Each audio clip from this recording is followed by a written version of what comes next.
As the legendary Murray Walker, a true icon of the commentary world, watched in astonishment, he found himself speechless at the events unfolding before his eyes. Few races in the annals of Formula One history can boast the sheer drama of the 1998 Belgian Grand Prix. This race had it all: a massive 13-car pileup, jaw-dropping crashes, a literal brawl in the pit lane, a fierce battle involving Schumacher brothers, and maiden victory for an emergent underdog. It was a spectacle that left everyone breathless. Qualifying set the stage for the drama that would follow. The conditions on Saturday were ideal, cool and dry, perfect for racing. The two McLarens, driven by Mika Häkkinen and David Coulthard, were locked in a thrilling duel. Each time Coulthard posted a faster time, Häkkinen would shave off a few more tenths. In the end, Häkkinen clinched pole position by a razor-thin margin of 1/10 of a second, securing the front row for McLaren alongside Coulthard. Meanwhile, Damon Hill delivered a stellar performance, securing P3 ahead of Michael Schumacher and Eddie Irvine, who took P4 and P5 respectively. Schumacher's best time was under scrutiny due to a yellow flag incident, but Hill managed to outpace him by a fraction of a second. Beyond the top contenders, other drivers faced their own set of challenges. Jacques Villeneuve claimed a commendable 6th place on the third grid despite nearly wrecking his Williams the day before. Mika Salo, however, wasn't as fortunate, crashing his arrows during qualifying and facing more trouble during the race. Race day turned out to be a roller coaster of epic proportions. Despite forecasts predicting warm and dry conditions, rain began to fall early Saturday morning, catching everyone off guard. It's a bit like planning a perfect picnic only to have a sudden downpour turn it into a chaotic scramble. After all, it never rains at Spa, does it? But as the saying goes, expect the unexpected at this legendary track. Rain expert Michael Schumacher showed his prowess during the warm-up, setting the pace in his Ferrari, followed by Irvine, Häkkinen, Fisichella, Ralf Schumacher, and Hill. The weather, however, was unpredictable. As the race began, only few drivers including Villeneuve, Alesi, and notably Michael Schumacher opted for intermediate tires. Others like Häkkinen, Coulthard, Hill, and Irvine choose full wet tires to play it safe. And safe, this race was not. When the lights went out, Häkkinen got off to a solid start, but Coulthard struggled. Villeneuve shot up to challenge Häkkinen for the lead, while Hill, experiencing excessive wheel spin, dropped back to around 7th from 3rd, allowing Michael Schumacher to climb up to P3. The frontrunners got away well for the most part, but chaos erupted behind them. The spray from the cars made visibility nearly impossible, but it was believed that Irvine made contact with Coulthard, sending the McLaren spinning across the midfield on the run-up to U-Rogue, resulting in a massive crash into a concrete barrier.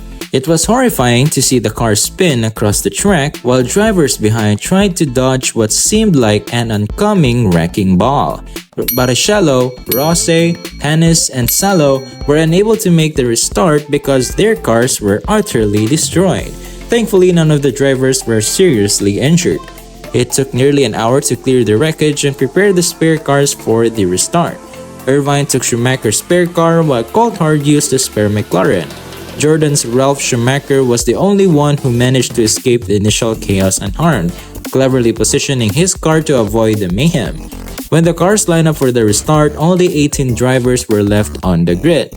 During the restart, Hill seized the opportunity to redeem himself. This time, he got it just right and overtook both McLarens as they came around the source. While Hill was living the dream, Häkkinen was plunged into a nightmare. His McLaren spun 180 degrees as he exited La Source and stationary, facing the wrong way. He could only watch helplessly as Johnny Herbert's Sauber collided with him. Both drivers were out of the race on the spot, prompting the safety car to intervene. At least this time, the race wouldn't be halted. McLaren's troubles were far from over. Coulthard had a rough first lap, struggling to regain control and ending up in the gravel trap after contact with Alexander Wurz-Benetton. Fortunately, he managed to rejoin the race at the back of the pack. As the safety car led the field, the top 10 order was Hill, Michael Schumacher, Irvine, Alesi, Villeneuve, Frentzen, and Ralf Schumacher. Just like there's no stopping the chaos in the race, there's no halt in the content I'm bringing to you. If you're enjoying it, make sure to subscribe. The race resumed just 2 laps later. Hill's Jordan on intermediate tires initially looked confident, maintaining a small lead over Schumacher's Ferrari. However, the rain intensified and the Jordan began to struggle. On lap 7, Schumacher outbraked Hill into the bus stop chicane, taking the lead. As the race progressed, Jos Verstappen Stewart suffered a blown engine on lap 8 and Irvine broke his front wing on lap 9 after hitting a curb. Ralf Schumacher made a strategic tire change on lap 11, swapping to full wets, which proved to be a wise move. By lap 16, most leading drivers pitted for full wets. Villeneuve crashed into the barriers just before his stop, and Hill's pit stop was hampered by adjustments to his front wing. By lap 17, Hill was sandwiched between the two Schumachers, Michael with a comfortable lead and Ralf in third place. Coulthard struggled with the conditions, urging for the safety car's return. By lap 24, Ralf Schumacher had closed the gap to Hill to 10 seconds, while Michael Schumacher extended his lead to nearly 30 seconds. Michael's race took a dramatic turn on lap 26 when his right front wheel collided with Coulthard's rear, causing severe damage to his Ferrari and ending his race. Leading by over 30 seconds, his title hopes vanished instantly. Frustrated, he stormed into the McLaren garage for a fiery confrontation with Coulthard. With 19 laps remaining, Hill regained the lead. Ralf Schumacher showed his wet weather skills, climbed to third. After a crash between Fisichella and Nakano, the safety car was deployed, allowing Ralf to restart right behind Hill. Jordan saw the chance for a historic 1-2 finish. As the race neared its end, Hill urged the team to consider the bigger picture. Eventually, team orders instructed Ralf not to overtake Damon. Reluctantly, Ralf complied. The race concluded with lap 44 with Damon Hill celebrating Jordan's first ever Grand Prix win in a remarkable 1-2 finish. Eddie Jordan's joy was evident as he performed his famous jig in the paddock. Michael Schumacher, despite celebrating with his cap and champagne, felt aggrieved, even crashing Jordan's post-race celebrations. Ralf achieved one final podium for Jordan at Monza before moving to Williams. Michael missed out on a third world title, losing to Häkkinen in the first race.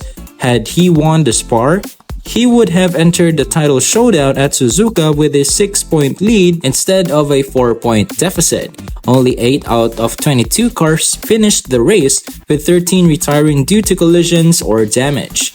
Esteban Tuero was the only one to retire due to a mechanical failure. The 1998 Belgian Grand Prix was a dramatic event with huge implications for the championship. We may never see a race like this again, especially with modern safety protocols. If you enjoyed this story, check out my video on the greatest Formula 1 season of all time. You won't be disappointed.